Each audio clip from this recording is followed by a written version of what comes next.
এতিয়া evening time আমি অকণমান ওলাই আহিছোঁ মানে ক'লে এই বেটাৰ আমাৰ লগৰ এজন ফ্ৰেণ্ড আছে এইখিনিতে বেটাই আজি স্কুলত বোলে পাতি আহিছে কি পাতি আহিছে আৰু আমি যিহেতু বেটাক লৈ মানে আমি অকণমান খোজকাঢ়িবলৈ আহিছোঁ আৰু দেখিছেনে আমাৰ ওচৰতে ইমান ধুনীয়া ধুনীয়াখিনি কি ওলাই আছে কচু আৰু এতিয়া অকণমান এনেকুৱা বতাহ চতাহ খাই ভাল লাগে আৰু এইটো এটা আছে ডাঙৰ পুৰণা ডিলাৰ আছিলে আৰু আমাৰ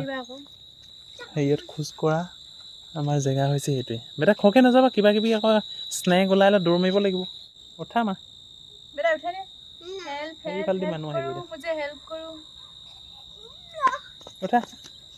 অ'কে অলপ খোজকাঢ়ি লওঁ বেটাৰ লগত